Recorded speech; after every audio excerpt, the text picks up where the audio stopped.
네, 안녕하세요. 농구 유튜버 럿볼입니다. 오늘 들려드릴 이야기도 꽤 흥미로운데요. 전세계 최고의 실력자들이 모인 NBA에는 날쌔고 패스를 잘하는 포인트 가드부터 시작해 키 크고 골밑을 책임지는 센터까지 5개의 포지션이 존재합니다. 그리고 현재 이들을 다 합친 평균 키는 무려 2m가 넘는데 높이 싸움으로 승부가 갈리는 스포츠이다 보니 확실히 키가 큰 선수에게 더 메리트가 있는 게 당연한 것이며, 그 때문에 190도 안 되는 불운의 꼬꼬마 가드들은 이 살벌한 골밑 전쟁터로 뛰어드는 찰나의 순간에 수십 번의 계산을 했음에도 불구하고 매번 입구컷을 당하고 있습니다.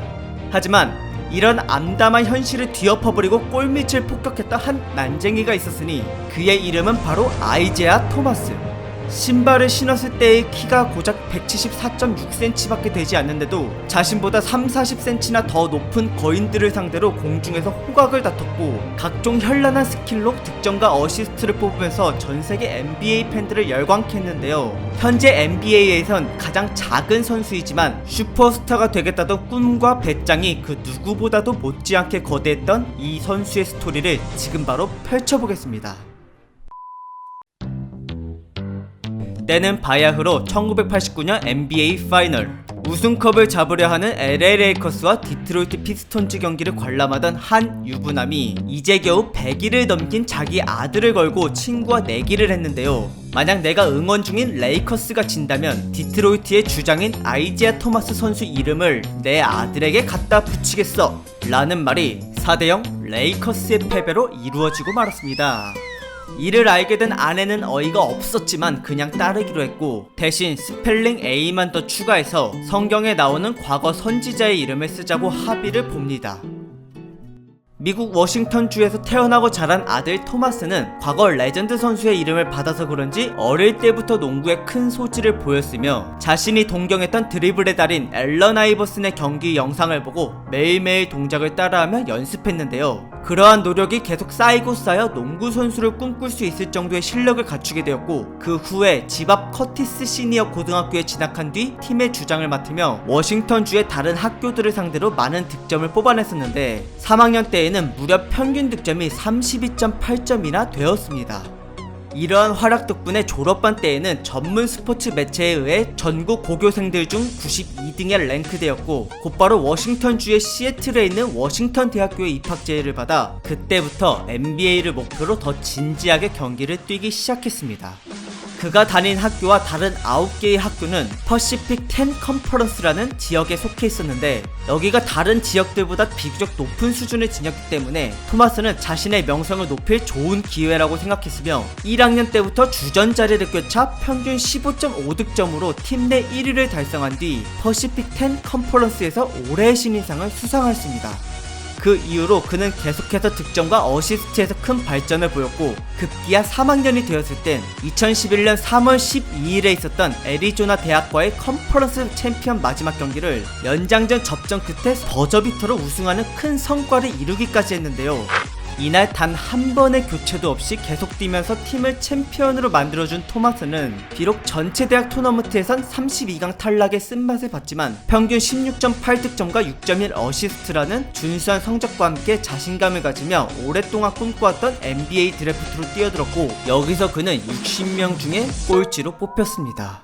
단순 키가 작다는 이유만으로 말이죠. 내외곽을 가리지 않는 득점력, 그리고 빠르고 안정적인 드리블과 센스 있는 패스 기술까지 포인트 가드로서의 자질은 그 누구보다도 훌륭했지만 맨발 신장이 171밖에 되지 않을 정도로 키가 너무나도 작았기 때문에 토마스가 덩크를 할 수 있는 점프력을 가졌음에도 스카우터들은 높은 선수들에게 전혀 견제가 되지 않을 것 같은 그의 수비에 의구심을 품을 수밖에 없었습니다. 이런 야박한 평가를 받으며 세크라멘토 킹스의 지명을 받은 토마스는 주눅들긴커녕 오히려 동기부여를 받았는데요. 그는 어릴 때부터 작다는 이유만으로 농구를 포기하라는 주변 사람들의 편견 따위엔 이미 익숙했으며, 게다가 보란듯이 고등학교와 대학교에서 팀 내 득점 1위를 찍고 전세계 농구 선수들의 꿈의 무대인 NBA까지 진출을 했으니 이젠 그에게 남은 목표는 이 끝판왕의 무대에서 작은 키도 성공할 수 있다는 걸 보여주는 것이었습니다. 단단한 몸과 폭발적인 순간 스피드를 갖기 위해 하루도 빠짐없이 벤치프레스와 골반과 척추 쪽에 있는 코어 근육 강화 훈련을 꾸준히 해왔고, 작은 키를 커버할 수 있는 여러가지 스킬들을 갖고 있었기 때문에 그는 자신이 있었는데요. 확실히 준비된 자에게 행운의 기회가 오듯이 마침 팀의 포인트 가드가 총 2명뿐이라서 토마스는 벤치 멤버임에도 출전 시간을 많이 부여받았고, 그에 따라 득점과 어시스트에서 쏠쏠한 활약을 보이면서 중요 벤치 멤버인 식스맨 지위까지 올랐으며, 그리고 얼마 지나지 않아 시즌 시작한 지 절반도 되지 않은 시점에서 곧바로 주전 자리를 차지하기까지 했습니다. 그는 공을 잡았다 하면 언제나 관중들을 두근거리게 했는데 2m가 넘거나 슈퍼스타 반열에 올랐던 베테랑 선수들 앞에서도 토마스는 언제나 강심장의 모습을 보이며 자신있게 슛을 던졌고, 언제 튕겨나갈지 모르는 고무줄 같은 타이밍의 드리블로 상대 신체 균형을 깨트리는 동시에 전혀 예상치 못한 패스를 하거나 아예 그냥 과감하게 골밑까지 들어와 거인들을 농락하며 레이업으로 마무리하곤 했습니다. 그 결과 그는 꼴찌로 들어왔음에도 불구하고 앞에 있던 59명보다 더 많은 주목을 받아 2월과 3월의 루키에 선정되기까지 했는데요. 60등으로 뽑힌 선수가 NBA에서 잊혀지지 못할 망정 첫 시즌 만에 주전이 되고 평균 11.5득점이나 기록하며 이달의 루키상을 연속으로 받은 건 역사상 단 한 번도 전례가 없던 경우이기 때문에 이 단신가들을 향한 팬들의 관심은 급격히 불어나기 시작했습니다.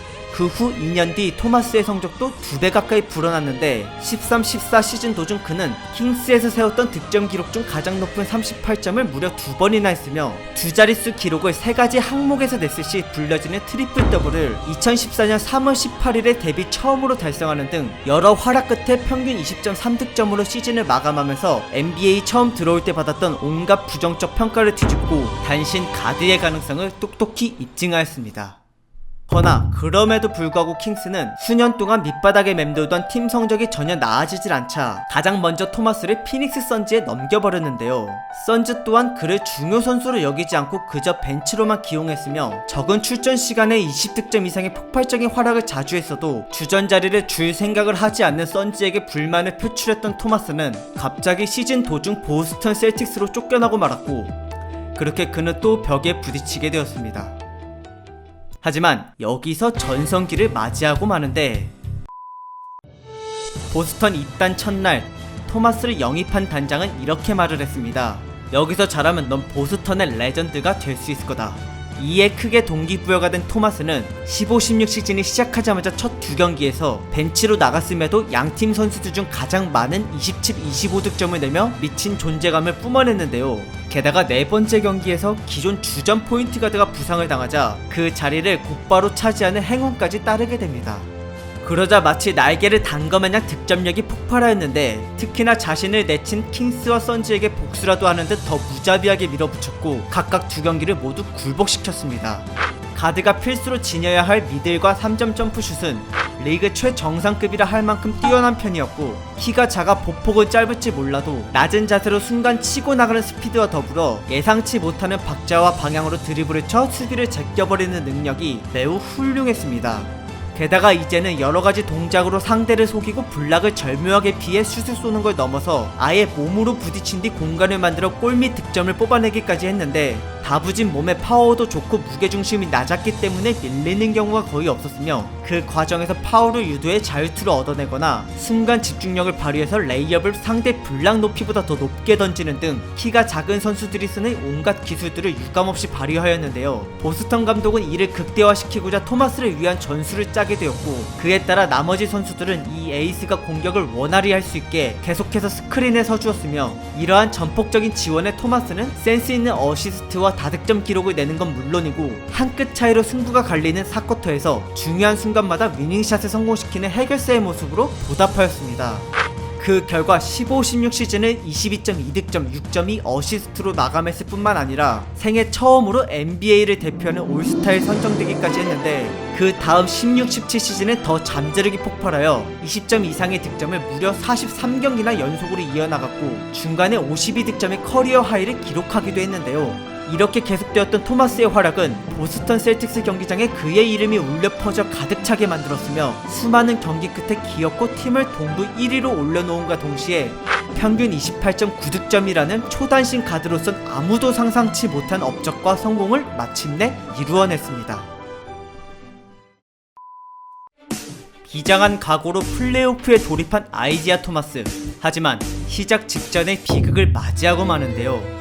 그건 바로 여동생의 교통사고 사망이었습니다. 그 소식을 들은 토마스는 정신적인 충격과 함께 눈물을 쏟아냈는데 지금 당장 코앞의 경기를 두고 팀의 주 득점원인 자신이 빠질 수 없었기에 겨우 마음을 부여잡고 장례식을 늦게 참석하기로 결정한 뒤 시카고 불스와의 1라운드 1, 2차전 출전을 감행하였습니다.